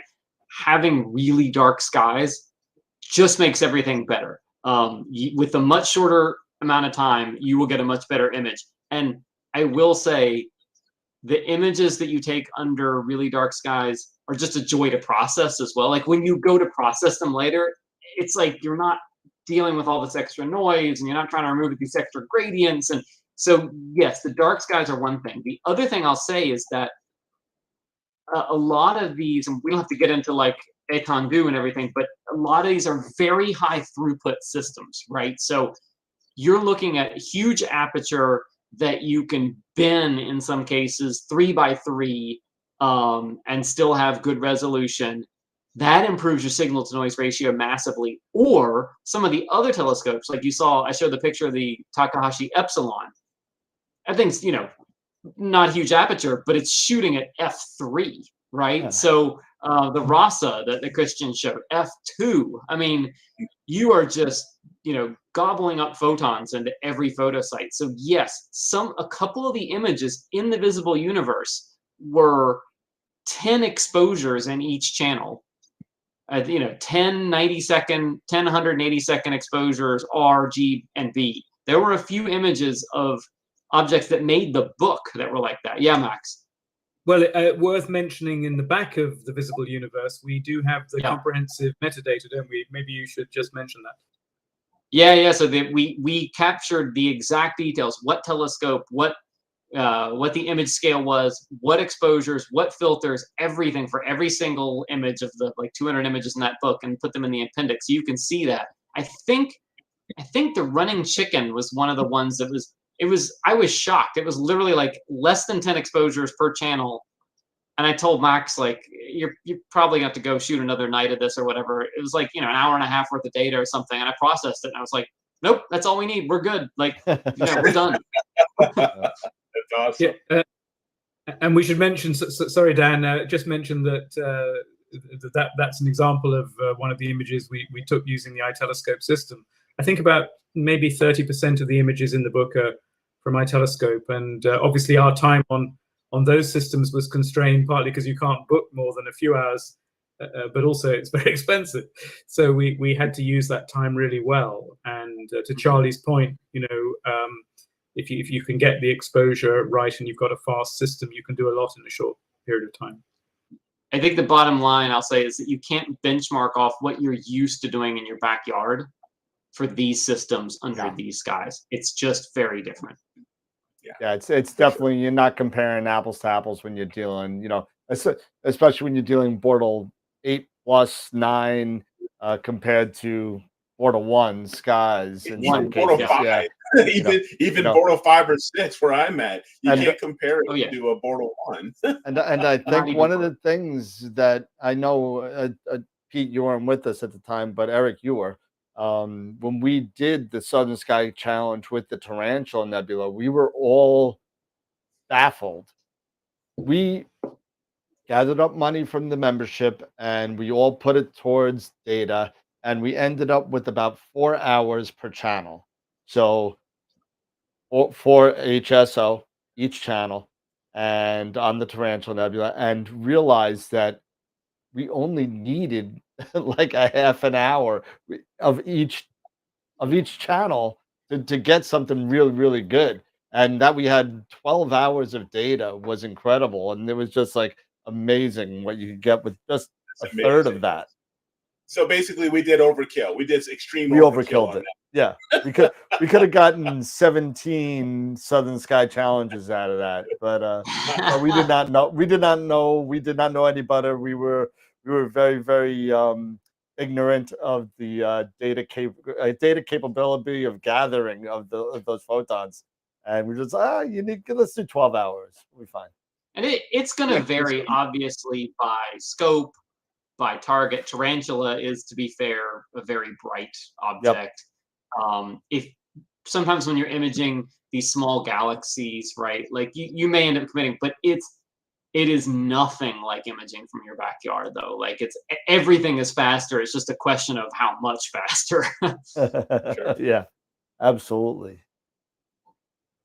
Everyone's a lot of conversation in the beginning of it was regarding the light pollution issues. And I know Sean Nielsen is in the chat. He's been a light pollution, an advocate against light pollution in his area for 10 plus years. He's made changes in his town, hasn't he? Yes, he has. And unfortunately, to the same thing, it's a tough battle. It is a really tough battle when you're dealing with corporations and legislators and all this stuff going on politically. It's an uphill battle, unfortunately, but it's a battle that I think everybody that's not only here but in your own astronomy clubs back at home need to get involved with and continue the fight, because it's super important. Yeah. And I'd just like to say it's not only us astronomers, I think, who suffer from it, but it's also people who grow up in cities and never see the night sky.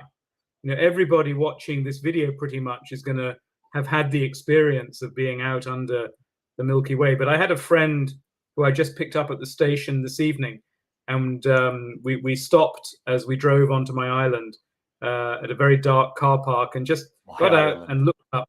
And he had never seen the Milky Way. And, he was just gasping with delight. And it's such a sad thing that this great experience has been lost for so many people, especially children. Yeah, oh, you're muted, Christian. I think you're muted. Is that me? Or? Okay, yeah, I just wanted to add, talking about wildlife, because that's always at my heart. Nocturnal wildlife has been greatly affected. We once did a show on that. I mean, of course, bats you can think of, and many other animals have completely changed. And I think that's the thing, astronomers shouldn't argue isolated. They are, you have to argue on a more global front, and take especially also wildlife into consideration, because many people are more prone to listen to that. That's true. Kind of on this subject, could I just ask our audience how they're experiencing the Starlink satellites at the moment? Because my impression is that they've got a bit better. I don't know whether that's true or not. They've gotten a little bit better, at least I would say over the past 6 months or so. Things have gotten slightly better. I do remember last year, I believe, just seeing that stream of satellites. It was almost like a train, of satellites, and it was kind of hard to explain, to some of my friends and even my wife and kids when they see those out in the sky. It's like, what is that? What is going on there? And then all of a sudden you say, "Oh, that's Elon Musk's stuff." That's Starlink. but at least for right now, I can only speak for myself. It hasn't been as bad. Yeah. You know, at least for my backyard imaging experience, it hasn't been as bad as I thought it would be. They painted the black, I think. They put some anti-reflection coatings. Yeah, I think they did. Yeah, I think they did make some modifications to improve that. So yeah. Let's just hope that like all the other companies that are looking to follow, right? So there are 2 to 3 other companies also looking to put 20 to 40,000 of them up there. You know, I'm glad the community was able to get Starlink to put the black paint on. Because you're right, it's not terrible actually. They were pretty irritating at first, and now with the black paint, it's an improvement. So if we're gonna have 100,000 of these things up there, you know, let's hope that the other companies follow suit with this and make them as unobtrusive as possible. Absolutely. Yeah, absolutely. And not just that, you know, with the light pollution, it's not only is it affecting, you know, Christian, like you're saying, our nocturnal life, you know, our nocturnal wildlife, it's also affecting human beings, our own lives, you know, our own, you know, health, you know, but a lot of people don't realize that, you know, the impact of what light pollution can do just for our own, you know, health. So it's a struggle, and it's something that, you know, everybody who's really interested and want to fight that good fight, you know, we have to continue doing that. Just to the point, because I come a lot from the lighting background or from the optics background. I mean, with the advent, of course, of the very efficient LEDs, you don't have the possibilities to use the high pressure sodium filters that we had before, where you could filter that out. You know, light pollution filters are getting useless when you have a broad, efficient spectrum like that. There's nothing to filter, right? So that's another problem. And then they put these stupid LEDs to the sky. You know, a lot of these things can just go down. They can go right down. Turning the lamps, just turn them on 180 degrees. There's no reason why you need to shine up, right? And it's irritating. That's what DSA is, Dark Sky Alliance is always trying to say, is like full cutoff designs. If they could just get them at the manufacturer level, you know, because people, you're never going to convince the person who purchases these things. It has to be the people who manufacture. Yeah, right. Absolutely. You know, but you know something? Let's also look at your neighbor.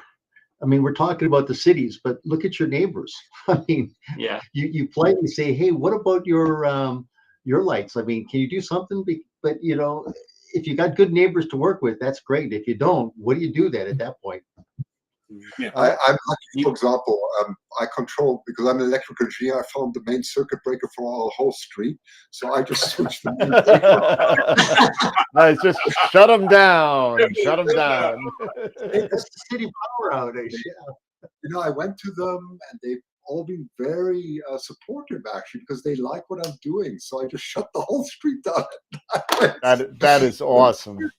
That is awesome. I do like, if anybody's been to Sedona, Arizona, right? It's, for a town of its size, has far, far less light pollution, and that's by ordinance, right? They know that it attracts people. You know, if you go to Sedona, you're going to be able to see the Milky Way. It's going to be dark, and people come there for that reason. And then it becomes a virtuous cycle of like, oh, we don't want to mess that up. People come here for that. You know, that's these dark sky parks in the U.S. Like, there's a couple new ones every year. I mean, overall, the trend is definitely not good. Like, LED lighting has become so cheap. The trend, but there are places at least that are trying to protect it. Yeah, and there's a bunch of countries out there as well, and I know that you guys can speak to it a lot better, that they consider their night sky a natural resource, and it's protected as such. And it's amazing. Like Australia, I believe, is one of them. New Zealand is another. There are a couple. Chile. In fact, as you drive on the highways in Chile, and you enter the area where there are a lot of observatories, you see road signs saying, you know, welcome to the Valley of the Stars or whatever. And there's a good attitude there. Yeah. In fact, I think astronomy is one of Chile's, you know, it's quite high up in Chile's national, you know, import-export trade Because they have these huge observatories run by international foundations. It's a big boost to their economy. That's unbelievable. It's amazing what some countries do to protect their night skies, and what some other countries do very little. And I mean, yeah, I'll just put it like that. Yeah, but even to your point there, Dan, I mean, you look at one of the reasons why I'm always trying to convince my wife Robin, we gotta retire to New Mexico. It's because the state of New Mexico, a lot of the cities in there, they have ordinances, and they consider the night sky a tourism attraction. They consider it a natural resource. Yeah. Same thing I think in up there about Arizona. Especially like Flagstaff around the Grand Canyon and so on. So yeah, I mean, if more communities and more people would take the time to do a little bit more outreach to others, as well as to the manufacturers of the LEDs and the light manufacturers, who knows? I mean, it's already, but it's going to be a struggle, because as you said, legislation and all other things, and and some even to certain people, just simple unawareness or ignorance because they don't understand, because they're just putting up lights around their house, for security or what have you. But if you do, the manufacturers sell lights and lamps that point more downward, towards where we really need them. Who knows? So we'll see. I think somebody put in the chat, why do we have street lights for cars with headlights? I mean, yeah, it's incredible. Exactly. But it's definitely a thing that's been going on. I know I did a presentation a couple of weeks ago regarding light pollution, and John Nielsen popped on, a couple other people, and it's just a real important part of not only what we do as astronomers, but like Dr. Sasse and everybody else has said, it's about honestly mental health of not only us but of the wildlife as well. So absolutely. Now, speaking mentioning Dr. Sasse and iTelescope, I was also looking at iTelescope and a lot of the subscription levels. And even when I was mentioning Charlie with just the imaging time, is the most popular for most average backyard astro imagers who are getting into or getting interested into remote imaging. I see that there's a I believe it's a $20 or $30 subscription and maybe a $40 subscription. Is that correct? Yeah, that's correct. Yeah. Okay. And you can do even a lot more than just that. Can you explain a little bit more on that? Because I also see, there's also seminars and things you can do. Just briefly. So what we have done now is, especially just talking about light pollution and so on, we talk about the light pollution of the moon. So we have a happy moon. We have a happy hour moon. So when the moon illumination gets over 70%, as Charlie already said correctly, which is a multiple, actually it's not proportional at all, it really brightens up. You have the possibility on a plan actually to rent any telescope for free for half an hour with a certain interval, so that we have time for everyone. But you can do narrowband imaging during that.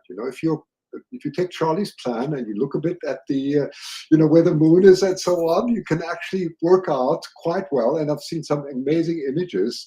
So before that, during full moon, the telescopes would just idle. And one day we said, that's silly, let's just give them out for free, and since then our popularity has gone up quite a lot.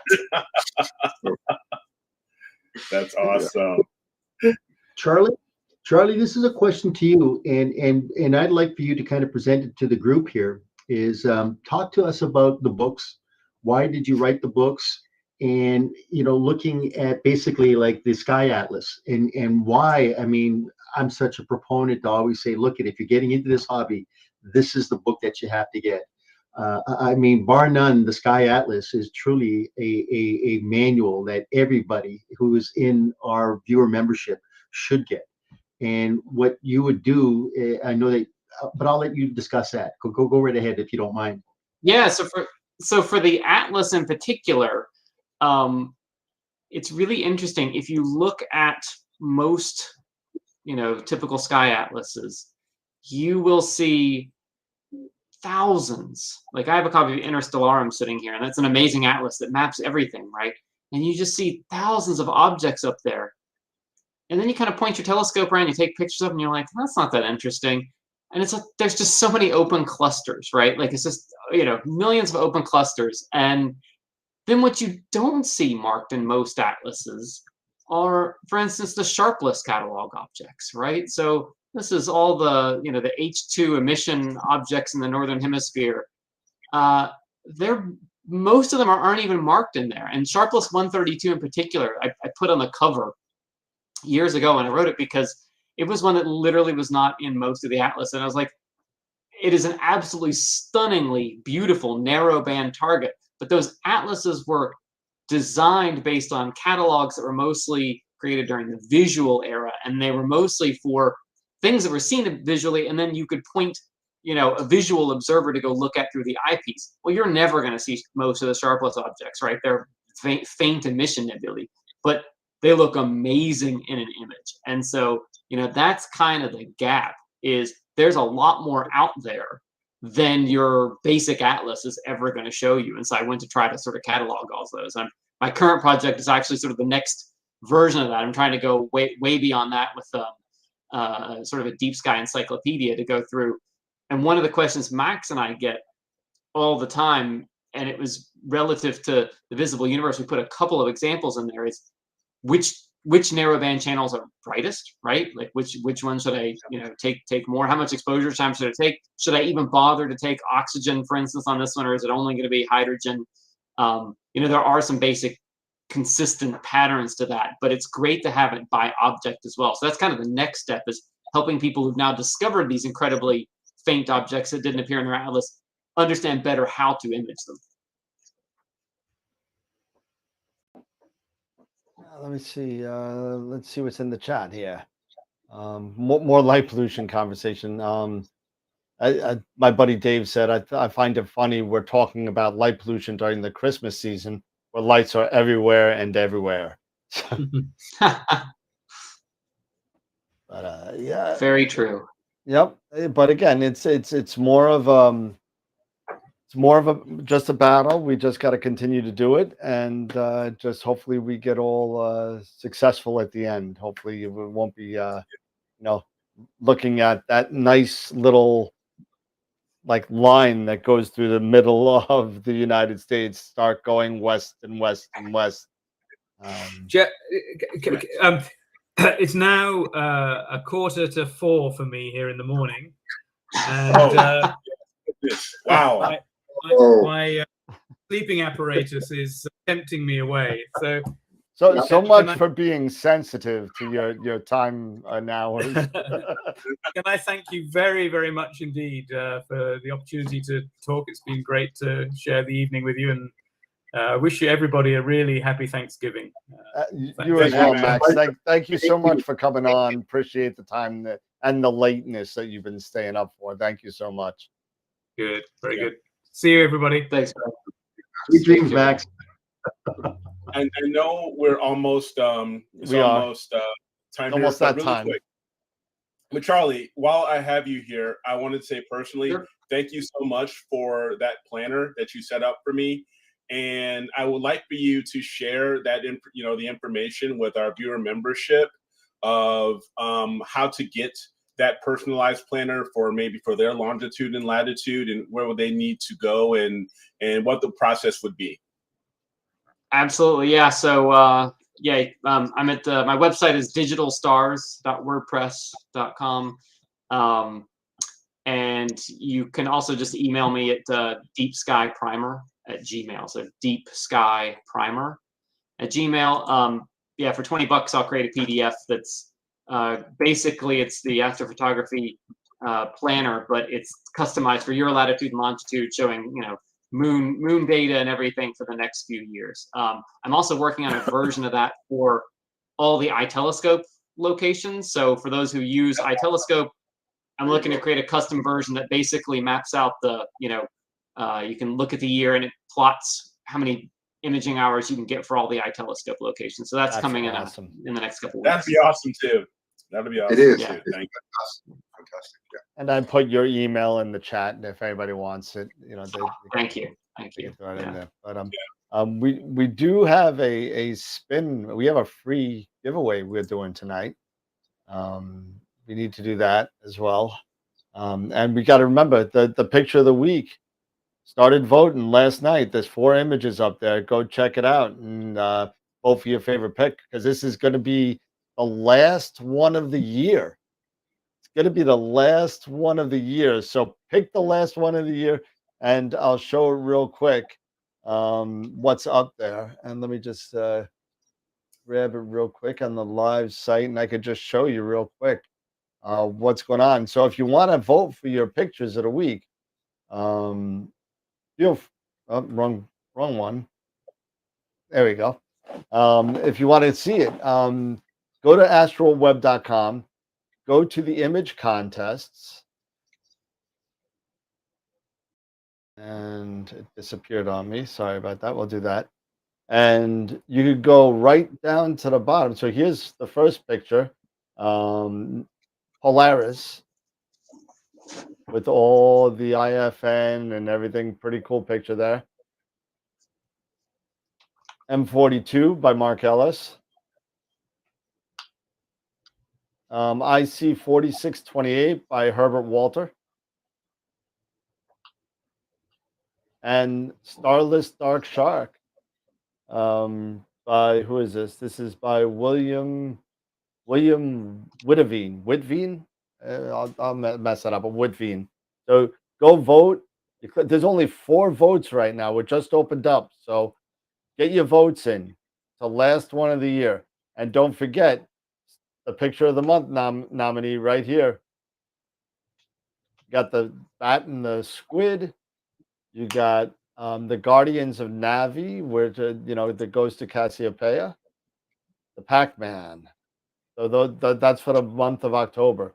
So there's only one more left. So definitely go check that out as far as picture of the week, picture of the month. And don't forget Astropalooza coming up very, very soon on December 10th. It's going to be crazy.